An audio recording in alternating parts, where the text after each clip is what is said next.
En matière de vacances, l'Italie est une destination très prisée par les touristes du monde entier. Tout au long de l'année, nous apprécions visiter ce pays aux multiples atouts.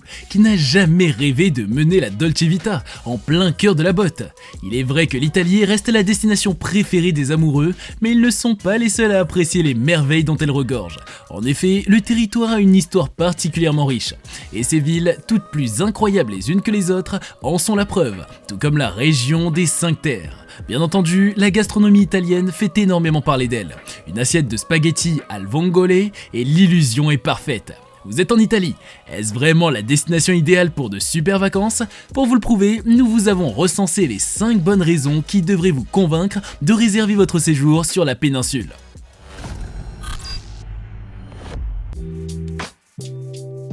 Si vous êtes un passionné d'histoire, peu importe la période, l'Italie est la destination qu'il vous faut. C'est au travers de ses monuments que le pays vous permettra d'apprécier son histoire particulièrement riche. Dans un premier temps, c'est l'Empire romain qui marque durablement l'histoire italienne. Comprise entre l'an 27 avant Jésus-Christ et 476 après Jésus-Christ, cette période est marquée par un défilé d'empereurs ainsi qu'une succession de guerres. Néanmoins, elle se caractérise aussi par une grande diversité culturelle. Avant les débuts de l'Empire, plusieurs civilisations se partagent le territoire. À partir du règne d'Auguste et jusqu'à la crise du IIIe siècle, l'Italie règne sur l'ensemble du bassin méditerranéen. Différents peuples cohabitent donc sur le territoire. En 293, l'Italie est divisée entre l'Orient et l'Occident. Peu à peu, l'Empire devient alors la proie des envahisseurs barbares. De nos jours, le paysage architectural italien garde le souvenir de ses influences très diverses. Le Quattrocento, plus communément appelé le XVe siècle, est une époque phare de l'histoire de l'Italie. C'est en Toscane que prend fin le Moyen-Âge et que commence la Renaissance. Cette ère n'est autre que celle de Dante, Michel-Ange et Léonard de Vinci. Tout commence donc par la redécouverte des trésors de l'Antiquité. Certains artistes décident de remettre au goût du jour l'humanisme d'antan. Ainsi, de nombreux chefs-d'œuvre en découlent, dans différents domaines. L'architecture est le premier de ces domaines. Le représentant est Filippo Brunelleschi. Il est notamment le créateur du dôme de la cathédrale de Florence. De son côté, la sculpture conjugue l'influence classique et certaines découvertes scientifiques propres à l'époque, en particulier concernant le corps humain. La sculpture en bronze, le David des Donatello, en est l'incarnation la plus connue. Quant à la peinture, elle couvre les édifices religieux de fresques. On retient surtout les magnifiques plafonds de la chapelle Sixtine peints par Michel-Ange. En Italie, deux noms reviennent très souvent dans les artères importantes ou les places principales des villes. Il s'agit de Cavour et de Garibaldi. Et ce n'est pas un hasard. Ils sont, d'une certaine manière, les pères de l'Italie, telle que nous la connaissons aujourd'hui. Ces deux hommes politiques sont responsables de l'unification des règnes de Savoie, de Lombardie, de Sicile, de Venise, mais également de Sardaigne. Jusqu'alors, ces territoires étaient gouvernés par des autorités autonomes. En 1861, le royaume d'Italie est proclamé. En 1870, Rome devient alors sa capitale politique et reste le centre religieux qu'elle a toujours été.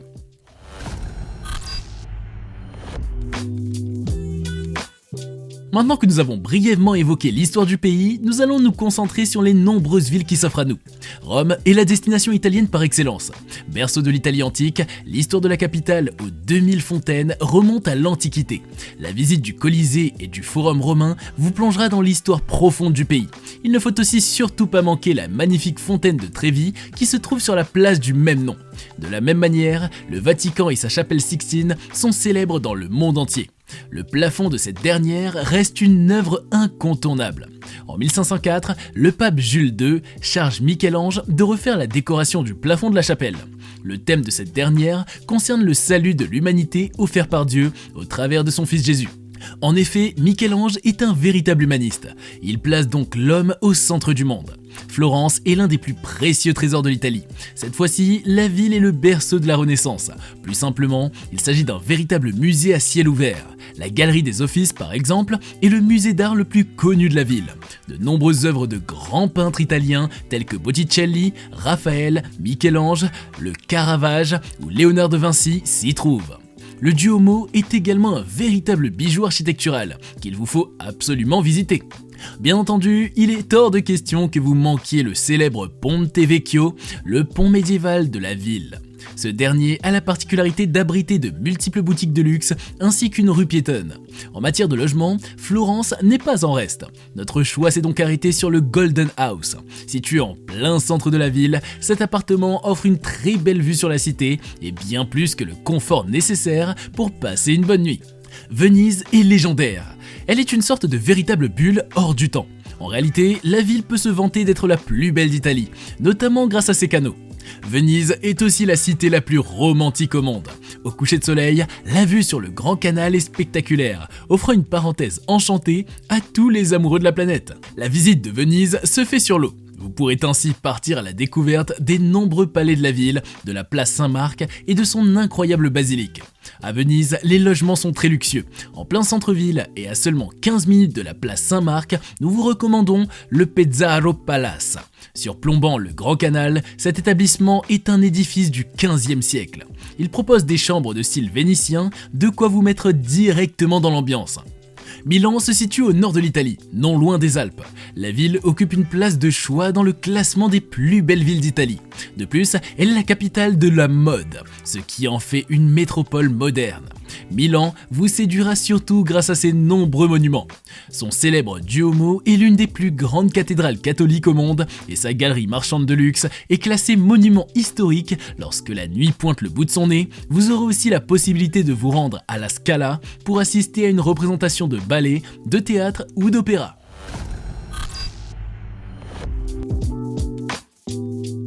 Au fil du temps, la région des Cinq Terres devient l'une des destinations italiennes les plus prisées par les vacanciers. Les villages colorés situés sur les falaises de cette magnifique région côtière offrent un panorama unique en son genre. Classé au patrimoine mondial de l'UNESCO, ce site comprend 5 villages uniques. Si vous êtes un passionné de randonnée, tous les villages sont reliés par un réseau de sentiers et dans le cas contraire, un train local les relie. De notre côté, nous avons eu un coup de cœur pour Vernazza. Il est très certainement le village le plus pittoresque de la région. Son petit port, les maisons colorées, les barques de pêcheurs, tout comme le linge qui pend au balcon, créent une atmosphère bucolique bien particulière. Le charme italien est bel et bien présent à Vernazza. Chaque ruelle offre un tableau de maître unique en son genre. En montant la tour du château Doria, vous pourrez admirer un panorama exceptionnel sur le village, la mer, les vignes et le parc national des Cinq Terres. À quelques mètres de ce château, vous trouverez l'hôtel Gianni Franzi, un établissement de charme idéal pour y passer la nuit. Sa terrasse offre une vue imprenable sur la mer et le village. D'autres de petites criques vous permettront de vous baigner dans une eau cristalline.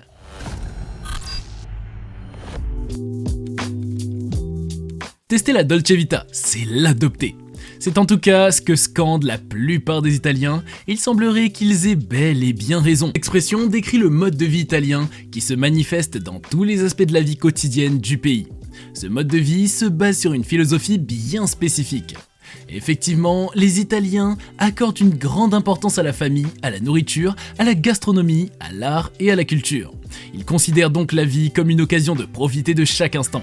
D'après eux, elle n'est pas seulement une question de travail et de responsabilité, mais plutôt une opportunité d'aimer, de profiter et de partager.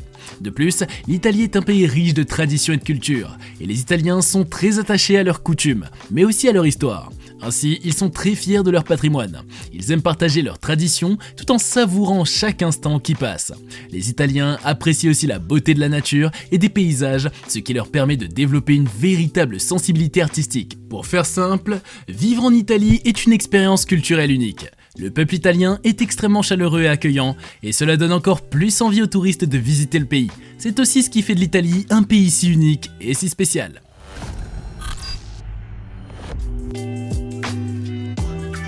Soyons honnêtes, l'une des principales raisons qui nous pousse à partir en Italie est la nourriture. Et la gastronomie italienne fait intégralement partie de l'expérience. Chaque région propose des spécialités uniques. Où que vous vous trouviez en Italie, la nourriture reste une priorité. Que diriez-vous de partager un antipasti? Entre saucisson, prosciutto et fromage italien, vous ne pourrez que vous régaler. Et pourquoi ne pas essayer les incontournables pâtes au pesto, tout droit venus des Cinq Terres? En effet, cette spécialité que nous connaissons tous à base de basilic, d'ail, de pignon, de pain et d'huile d'olive est très spéciale. En matière de pizza, la région de Campanie en propose des napolitaines à tomber par terre. Et en ce qui concerne le dessert, nous ne pouvons que vous conseiller de choisir un tiramisu ou une panna cotta. Bien entendu, le fameux gelato fait aussi l'unanimité. Et pour cause, cette traditionnelle glace italienne est fameuse. Comme vous l'avez très certainement compris, nous pouvons parler de la gastronomie italienne des heures durant, mais les spécialités sont tout simplement trop nombreuses à lister. En résumé, l'Italie est un véritable paradis pour les palais les plus entraînés. L'Italie, que ce soit pour plusieurs semaines ou un week-end, cette destination fait rêver. Avec son histoire très riche et ses villes toutes plus magnifiques les unes que les autres, le pays a beaucoup de choses à offrir aux touristes. En outre, l'Italie vit au rythme de la Dolce Vita, ce qui aurait tendance à nous permettre de trouver une certaine sérénité loin des soucis du quotidien. L'Italie est-elle vraiment la destination idéale ? Selon nous, elle l'est à 100%.